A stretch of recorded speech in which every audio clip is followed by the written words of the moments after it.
Hi and hello everyone. तो बच्चों, इस वीडियो के माध्यम से मुझे आपसे तो बात करनी है, साथ ही साथ आपके माता पिता से भी बात करनी है, जो भी आपके घर में बड़ा हो उससे बात करनी है, और ये बताना है कि जो भी काउंसलिंग करवा रहा हो उसको थोड़ी सी इन्फॉर्मेशन देनी है कि देखो, अभी जैसे ही रिजल्ट आएगा या जैसे अभी अभी भी आपने देखा होगा कि आप लोग को डर लगता है कि यार मेरे 500 नंबर आए हैं, मुझे मिलेगा कॉलेज की नहीं मिलेगा। और फिर आपको कोई कॉल करता है, कोई काउंसलर कॉल करता है और वो बोलता है कि भैया हमको इतना पैसा दे दो, हम दिलवा देंगे, तो आप दे देते हो आराम से, क्योंकि आपको ऐसा लगता है कि अगर हमने काउंसलर की मदद नहीं ली तो क्या पता मुझे कॉलेज मिले या ना मिले। तो मैं आपको ये बताना चाहता हूँ कि काउंसलिंग बहुत ही आसान तरीके से होती है, सब कुछ ऑनलाइन होता है, कोई भी काउंसलर आपको कॉलेज नहीं दिला सकता है, जो भी मिलता है वो काउंसलिंग के थ्रू ही मिलता है और वो ऑनलाइन होती है। तो अगर आपको इन्फॉर्मेशन नहीं है, अब आपको ऐसा लग रहा होगा कि हमें तो इन्फॉर्मेशन है ही नहीं है, तो मैं आपको बोल रहा हूँ ना कि आप चैनल को सब्सक्राइब कर लीजिए। हर इन्फॉर्मेशन इस वीडियो के माध्यम से दी जाएगी। कब आपका रजिस्ट्रेशन स्टार्ट हो रहा है काउंसलिंग के लिए, कब अलॉटमेंट लिस्ट आएगी, कब मेरिट लिस्ट आएगी, सब कुछ बताया जाएगा।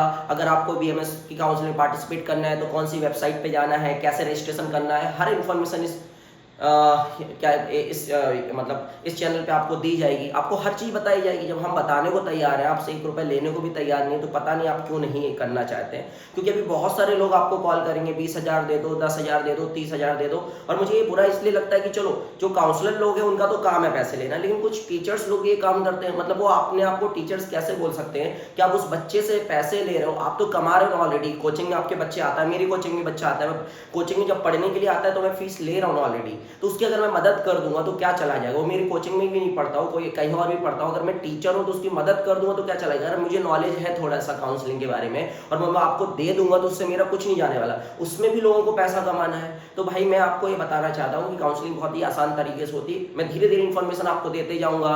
क्या अपग्रेडेशन राउंड होता है, आपको वो डराएंगे बहुत, वो बोलेंगे अरे आपको अपग्रेड नहीं होगा, आपका एक डॉक्यूमेंट गलत हो जाएगा तो ये हो जाएगा तो वो हो जाएगा। याद रखिएगा, ऐसा कुछ भी नहीं होता है।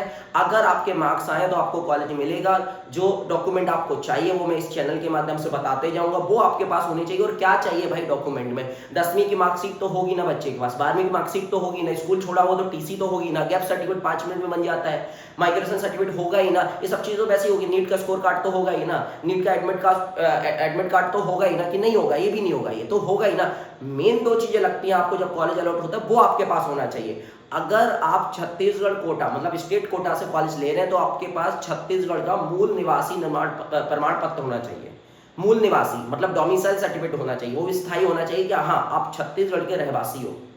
निवासी प्रमाण पत्र बोलते हैं उसको, ठीक है, डोमिसाइल सर्टिफिकेट बोलते हैं, ठीक है। और दूसरा होना चाहिए, अगर आप किसी कैटेगरी को बिलोंग कर रहे हैं तो आपके पास स्थायी जाति प्रमाण पत्र होना चाहिए उस कैटेगरी, और वो सेंट्रल का नहीं होना चाहिए, गवर्नमेंट ऑफ इंडिया का नहीं होना चाहिए, वो गवर्नमेंट ऑफ छत्तीसगढ़ का होना चाहिए। छत्तीसगढ़ की स्टेट का आपके पास होना चाहिए। उसके बाद अगर आप पीडब्ल्यूडी में जाते हैं तो उसका एक फॉर्मेट में आपके पास उसका सर्टिफिकेट होना चाहिए। अगर आप सैनिक कोटा में जा रहे हैं तो एक फॉर्मेट होता है, उसमें आपके पास सर्टिफिकेट होना चाहिए। तो ये सब चीज़ें हैं जो बहुत ही आसान तरीके से हो जाने वाली है। और अब काउंसलिंग कब स्टार्ट होगी ये भी मैं आपको बता देता हूँ कि एमबीबीएस और बीडीएस की काउंसलिंग सबसे पहले स्टार्ट होगी और सीजीडीएमए की वेबसाइट पर होगी। इन दोनों कोर्स की काउंसलिंग एक साथ चलती है, अलग अलग नहीं करवानी पड़ती है। और सीजीडीएमए बीपीटी की भी काउंसलिंग करवाता है। तो फिजियोथेरेपी हो गया, एमबीबीएस और बीडीएस हो गया, इसकी काउंसलिंग सीजीडीएमए कराता है। अब बात करते हैं हम अगर बीएमएस के लिए बात करें, है ना, बीएचएमएस के लिए बात करें तो वो कौन कराता है भैया? वो हमारा आयुष काउंसलिंग कराता, मतलब आयुष कराता है। मतलब वो आप जीएससी रायपुर की वेबसाइट पे जाके चेक कर सकते हैं या जीएससी बिलासपुर की वेबसाइट पे जाके भी आप चेक कर सकते हो। उसका वेटरनरी की कौन करवाता है? तो कामधेनु यूनिवर्सिटी वो करवाती है, उसका अलग से आता है। सबका अलग अलग आता है, मैं सबका बताते जाऊंगा, हर चीज आपको कराते जाऊंगा। बस आपको ऑनलाइन एप्लीकेशन फॉर्म जो फीस होती है वो उनको देनी होती है, 500 1000, किसी की 1000 होती है, किसी की 500 होती है। अगर आप एमबीबीएस बीडीएस में कर रहे हो तो 5000 का आपको, अगर आप किसी कैटेगरी को बिलोंग करते हो तो 5000 का आपको सिक्योरिटी डिपॉजिट देना होगा, जो आपको वापस मिल जाएगा बहुत ही आसानी तरीके से। अब उसमें भी लोग डराएंगे कि आप कुछ गलत कर दोगे तो ये अमाउंट वापस नहीं आएगा, ये नहीं होगा, वो नहीं होगा। तो मैं बताते जाऊंगा ना कब वापस आता है कब वापस नहीं आता, आप क्यों डर रहे हैं? तो मेरे सभी पेरेंट्स को यही कहना है कि यकीन रखिए, काउंसलिंग बहुत आसान होती है और आपको पैसा देना भी है तो आप काउंसलर लोग को दीजिए, लेकिन ये जो टीचर्स लोग काउंसलर बन गए हैं ना आजकल, उन लोग को मत दीजिए। क्योंकि भैया वो टीचर अपने आप को किस किस उद्देश्य से बोलते हैं हमें तो ये समझ में नहीं आता कि अगर वो बच्चे कितनी सी मदद भी नहीं कर सकते हैं। तो मेरी तरफ से आपको पूरी इन्फॉर्मेशन प्रोवाइड की जाएगी। आप कॉल मत कीजिए, मुझे व्हाट्सएप कीजिए, आपकी सभी इन्फॉर्मेशन बताई जाएगी, कौन सा सर्टिफिकेट सही है कौन सा नहीं है, कैसे बनवाना है, ईडब्ल्यूएस सर्टिफिकेट क्या होता है कैसे होता है। लेकिन इंतजार तो कीजिए, अभी सबसे पहले आपका रिजल्ट तो आने दीजिए। रिजल्ट आने के बाद चीज़ें आपको समझ में आएगी कि क्या करना है, कैसे करना है, कैसे प्रोसीड करना है। और सब कुछ काउंसलिंग के थ्रू ही होता है, कोई आपका ऑफलाइन मोड में तो कुछ होना नहीं है, सब कुछ ऑनलाइन होना है। तो काउंसलिंग स्टार्ट होने दीजिए, आपकी हर प्रकार से मदद की जाएगी। मैं आपको मदद करने को तैयार हूँ, मैं आपसे कुछ मांग नहीं रहा हूँ, बस मुझे इसलिए मदद करनी है क्योंकि मैं टीचर हूँ, मैं अपने आप को टीचर बोलता हूँ। तो टीचर बोलने की कुछ मतलब टीचर की रिस्पॉन्सिबिलिटीज होती हैं जो मैं निभाना चाहता हूँ।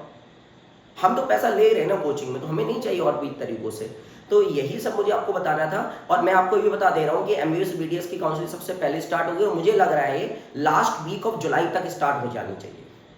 लास्ट वीक ऑफ जुलाई नहीं, अभी तो लेट होगा क्योंकि हमारा रिजल्ट आएगा 15 जुलाई 20 जुलाई के आसपास। हाँ, रिजल्ट जो है 15-20 जुलाई के पहले, सॉरी, तो लास्ट वीक ऑफ जुलाई तो नहीं हो सकता है क्योंकि ऑल इंडिया काउंसलिंग का फर्स्ट राउंड पहले होगा। तो आप ये मान के चलिए कि 15 और 20 अगस्त के आसपास हमारी एमबीबीएस और बीडीएस की काउंसलिंग स्टार्ट होगी। तो वो चलते रहिए और बाकी काउंसलिंग जो है वो सितंबर में स्टार्ट होगी, याद रखिएगा। बाकी जो कोर्सेज की है, चाहे तुम्हारा बीडीएस और एमबीबीएस तो साथ में होगा, जैसे बीएमएस हो गया, बीपीटी हो गया और वेटरनरी हो गया, ये सब का जो है वो सितंबर में होगा। और कैसे क्या होता है सब इन्फॉर्मेशन मैं देने को तैयार हूँ। इवन आप मेरे चैनल्स पे जाएंगे तो पहले पूरी इन्फॉर्मेशन डली हुई है कि किसको कॉलेज मिल जाता है तो क्या करना, अपग्रेड कैसे होता है, अपग्रेडेशन राउंड में क्या क्या गलतियां नहीं करनी है, और कैसे आपको कोई कॉलेज मिल गया तो कैसे जाके एडमिशन लेना है, क्या क्या डॉक्यूमेंट्स हैं जो चाहिए, हर चीज़ इन्फॉर्मेशन दी जाएगी।